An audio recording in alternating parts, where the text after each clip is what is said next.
चलो guys, welcome back to new video of एमाइटो channel. तो आज हम इस वीडियो में कैल्शियम फार्माकोलॉजी का पार्ट 2 देखने वाले हैं, जहाँ पे हम पैराथायरॉयड हार्मोन और कैल्सिटोनिन और विटामिन डी का डिस्कशन करेंगे।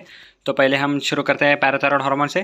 Parathyroid hormone is secreted from parathyroid gland, that is chief cells of parathyroid gland. Parathyroid secretion is chiefly controlled by the concentration of the calcium.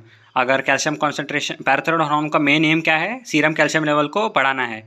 अगर serum में calcium level की मात्रा कम हो जाती है तो पैराथायरॉयड हार्मोन सिक्रेशन बढ़ जाता है, and vice versa.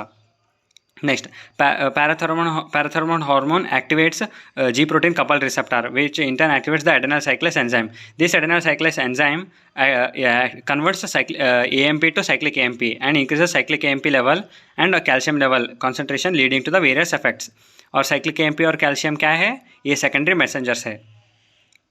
Parathyroid hormone का main aim increase serum calcium level, और फॉस्फेट से कोई लेना देना नहीं रखता है। Causes of hypoparathyroidism. हाइपोपैराथायरॉयडिज्म मतलब decrease in parathyroid hormone and which in turn leads to decrease in serum calcium levels, which is also seen in following thyroidectomy. Thyroidectomy मतलब थायरॉयड हार्मोन रिमूव करते हैं तो अलॉन्ग विद पैराथायरॉयड हार्मोन भी remove किया जाता है, तो वहाँ पे पैराथायरॉयड हार्मोन की कमी हो जाती है। विच is also it is by idiopathic, genetic and autoimmune. Idiopathic मतलब अननोन रीजन के साथ, आइट्रोजेनिक मतलब डॉक्टर इंड्यूस्ड है, ये याद रखिए। Genetic disease and autoimmune disease. Next, clinical feature of acute hypoparathyroidism. Acute मतलब कम टाइम में होने वाला, एंड क्रोनिक मतलब ज़्यादा वक्त लेके होने वाला। फर्स्ट हम चलते हैं एक्यूट हाइपोपैराथायरॉयडिज्म की तरफ। Acute hypoparathyroidism is by clinical features are hypocalcaemia मतलब decrease in serum calcium level. Next is tetany, carpopedal spasm. Carpopedal spasm मतलब आपने ये डायग्राम, ऐसा डायग्राम देखा है ना, मतलब ऐसा हाथ हो जाता है, मतलब ऐसा, हाँ ऐसे, ये कार्पोपेडल स्पैजम। नेक्स्ट है लैरिंगोस्पैजम, और लैरिंगोस्पैजम मतलब जो मसल्स लैरिंग्स में है वो कॉन्ट्रैक्टेड स्टेट में रह जाता है। Next is tingling of lips, hands and muscles, मतलब गुदगुदी जैसा हाथ हो जाता है। नेक्स्ट है convulsions. Clinical features of chronic hypoparathyroidism are loss of hair. MBBS खत्म होते होते तो हमारे भी लॉस ऑफ हेयर हो जाएंगे। Brittling of finger and nails, caries of teeth, cataract, anxiety and depression. तो यहाँ पे ये देखिए, डेंटल कैरीज कहाँ पे देखा जाता है? फ्लोरीन डिफिशियंसी, थोड़ा बायोकेमिस्ट्री में याद होगा। Next, what are the actions of parathyroid hormone. अगर सीरम कैल्शियम लेवल डिक्रीज होता है तो पैराथायरॉयड हार्मोन सीक्रेट होता है। अगर कैल्शियम लेवल की मात्रा है ज़्यादा है सीरम में, दैट इज़ 9 to 11 मिलीग्राम पर डेसिलिटर मेंटेन रहा, तो ज़्यादा हो गया तो पैराथायरॉयड हार्मोन डिक्रीज होता है। Next, parathyroid hormone acts on bone, GIT and kidney. तो हम तीनों का एक एक करके देखेंगे। बोन में क्या करता है? हमें main aim increase serum calcium level, तो बोन से कैल्शियम निकालना चाहिए, इसलिए bone resorption of the bone. Bone resorption कैसे होता है? ऑस्टियोक्लास्ट सेल से। ऑस्टियोक्लास्ट बोन को तोड़ते हैं, ऑस्टियोब्लास्ट बोन को बनाते हैं, जिससे क्या होता है? Increase in plasma calcium level and decrease plasma phosphate level. Next action is on GIT. It parathyroid hormone also helps in conversion of calcifidiol and convert into calcitriol. Calcitriol is a active form of vitamin D3, that is 1,25 dihydroxycholecalciferol. Active form of vitamin D. Vitamin D helps that in turn helps in increasing the calcium absorption in the GIT. That increases serum calcium level. Next is act on the kidney and promotes the calcium reabsorption in the renal tubules, and it also inhibits the reabsorption of phosphate in the renal tubules. तो parathyroid hormone क्या करता है? सिर्फ calcium को बढ़ाता है, phosphate की चिंता नहीं करता है। तो overall increase plasma calcium level and decrease in the phosphate, decrease in plasma phosphate. ये एक इंपॉर्टेंट पॉइंट नीचे लिखा हुआ है highlighted. Low intermediate dose of parathyroid hormone stimulates the bone formation. तो यहाँ पे आप देख सकते हो, हम पैराथायरॉयड हार्मोन क्या करता है? Increase in the serum calcium level. अगर हम वही पैराथायरॉयड हार्मोन लो कॉन्सेंट्रेशन में देते हो तो वो उल्टा काम करता है, इंक्रीजेस बोन फॉर्मेशन को बढ़ाता है। तो अब hypoparathyroidism and hyper parathyroidism. Hypoparathyroidism मतलब डिक्रीज इन पैराथायरॉयड हार्मोन। यहाँ पे ट्रीटमेंट है, emergency treatment of acute attack of hypoparathyroid tetany. यहाँ पे 10% calcium gluconate 10 to 20 ml given IV slowly until tetany ceases. जब टेटनस सीज हो जाए, पहले हम IV देते हैं, उसके बाद सीज हो जाने के बाद oral calcium salt should be started as soon as is possible. Next, treatment of chronic hypoparathyroidism. The treatment of chronic is by vitamin D2, that is ergocalciferol. Vitamin D exists in two forms, that is ergocalciferol and cholecalciferol. Oral calcium salt should be started as soon as possible. Next is hyperparathyroidism. Hyperparathyroidism मतलब increase in the serum increase in parathyroid hormone secretion. वो कहाँ पे दिखाई देता है? Parathyroid tumour में parathyroid hormone की secretion बढ़ जाती है, जिससे क्या होता है सीरम में कैल्शियम की मात्रा बढ़ जाती है, that is hypercalcaemia and hypercalciuria. Hypercalcium, excretion of calcium in urine. The treatment involves a surgical removal of the tumor, and in some cases hyperparathyroidism treated with सिनाकैल्सेट. सिनाकैल्सेट क्या है? सिनाकैल्सेट is a calcium mimetic agent, मतलब calcium वो calcium ion की तरह act करता है. Calcium, अगर serum में कैल्शियम की मात्रा बढ़ जाती है तो वो इंटर्न क्या कराता है? पैराथायरॉयड हार्मोन सिक्रेशन को घटाता है. तो ये कैल्शियम मिमेटिक है. It binds to the receptor of parathyroid hormone and decreases the parathyroid hormone secretion, which in turn decreases the serum calcium level. It is given by oral route and used in hypercalcemia condition due to parathyroid tumor and secondary hyperparathyroidism due to renal disease. तो हाइपरपैराथायरॉयडिज्म में primary और secondary है. Primary मतलब gland के related, secondary मतलब other than gland, मतलब यहाँ पे देख सकते हो hyperparathyroidism due to renal disease. Adverse effect is hypocalcaemia. या इधर पीटीएस क्या हमारा मेन एम क्या है? सीरम कैल्शियम लेवल को घटाना है. तो यहाँ पे तो सीरम कैल्शियम लेवल को घटाना है, तो हम इतना ज़्यादा घटा दिए तो क्या एडवर्स इफेक्ट में हमको हाइपोकैल्सीमिया दिखाई देता है. Next is teriparatide. टेरीपैराटाइड में recombinant preparation of parathyroid hormone. Route is administered subcutaneously once daily. Stimulates bone formation, मतलब कैल्शियम सीरम से लेके बोन में डाल देगा. Use treatment of severe osteoporosis. Improves bone mineral density. Adverse effect is hypercalcaemia and it is expensive. तो यहाँ पे ये पैराथायरॉयड हार्मोन है. तो नेक्स्ट हम कैल्सिटोनिन के साथ वीडियो चालू करेंगे. तो calcitonin is secreted from C cells of thyroid. C cells of thyroid मतलब parafollicular C cells. Thyroid hormone is secreted from the thyroid follicle and follicles के बीच में जो सेल्स रहते हैं that is parafollicular C cells. वहाँ से calcitonin release होता है. तो कैल्सिटोनिन का एक्शन उल्टा of parathyroid hormone. Parathyroid hormone जो करता है उसका सारे उल्टे काम कैल्सिटोनिन करता है.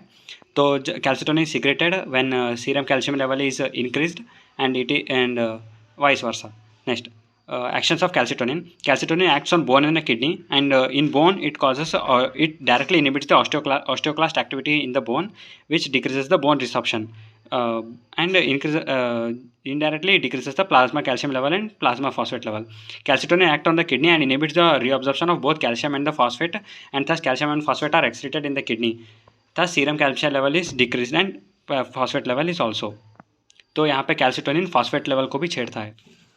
Preparations of calcitonin are procaine calcitonin, synthetic salmon calcitonin, and synthetic human calcitonin. Calcitonin is given by subcutaneous or intramuscular route. Salmon calcitonin is also available as nasal spray. तो यहाँ पे आप देख सकते हो porcine calcitonin which is antigenic and can lead to the production of antibodies. जब हम ये प्रोसिन कैल्सिटोनिन देते हैं उसके अगेंस्ट एंटीबॉडीज प्रोड्यूस होते हैं हमारे बॉडी में. What are the therapeutic uses of preparation of calcitonin. Calcitonin क्या काम करता है? उल्टा ऑफ पैराथायरॉयड हार्मोन, मतलब सीरम कैल्शियम लेवल को डिक्रीज करता है. तो अब हम इनको increase serum calcium level conditions में दे सकते हैं. तो कहाँ पे कैल्शियम लेवल इंक्रीज है? That is hyper calcaemic states associated with neoplasia and in Packett's disease of the bone. Chronic use of calcitonin relieves pain and reduces some of the neurological complications, but bisphosphonates are the treatment of choice, मतलब drug of choice. Packett's disease के लिए drug of choice bisphosphonates है, पर हम calcitonin भी दे सकते हैं, पर bisphosphonates is the drug of choice. Calcitonin preparations can also given in the post menopausal osteoporosis and corticosteroid induced osteoporosis, and salmon calcitonin used as a nasal spray along with a calcium vitamin D supplement. Adverse effect of this calcitonin preparations are nausea, vomiting, flushing, pain at the injection site. तो अब मैं इसी video में Piaget's disease क्या है cover करने वाला हूँ. पेजेट्स डिसीज ये one of the bone related disease है. Cause is aetiology and cause is unknown, but कहते हैं कि defect in osteoclast activity. Osteoclast मतलब बोन रिसॉर्प्शन करने वाली सेल्स में there is increase turnover and imbalance between the normal osteoclastic and osteoblastic activity. Paget's disease जब हम x ray करते हैं तो x ray shows lytic areas with interrupted new bone formation. यहाँ पे सीरम अल्कलाइन फॉस्फोलेट लेवल एलिवेटेड रहता है. यहाँ पे बोन की deformity, malignant change and fracture होने की संभावना बढ़ जाता है. तो मैं यहाँ पे फ़ोटो डाल दूंगा, तो आप फोटो में देख सकते हो कि बोन कितनी अच्छी तरह से बेंट हो चुके हैं. तो पहले वो 3 फेसेस से गुजरता है.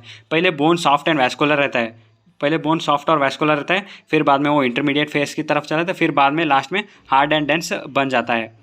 तो ड्रग ऑफ चॉइस यहाँ पे हम पहले बिस्फोसफोनेट्स ही ड्रग ऑफ चॉइस रहेगा। तो decrease osteoclastic activity by risedronate along with calcium and vitamin D also can be given, और हम कैल्सीटोनिन भी दे सकते हैं। तो अब हम विटामिन डी चालू करते हैं। Vitamin D is one of the fat soluble vitamin. Total fat soluble vitamin कितने हैं? Vitamin A, vitamin D, vitamin E and vitamin के। Vitamin D is a fat soluble vitamin and it is a prohormone which is converted into the body into the number of biologically active metabolites that function as a true hormone. Vitamin D is together with PTH plays a central role in maintenance of plasma calcium and calcium level and bone formation. Vitamin D is obtained from fish liver oils and dairy products. It is also synthesized in the skin on exposure to the sunlight. तो vitamin D का action कैसा है? Parathyroid hormone के similar ही है, पर vitamin D क्या करता है? फॉस्फेट लेवल को भी बढ़ा देता है।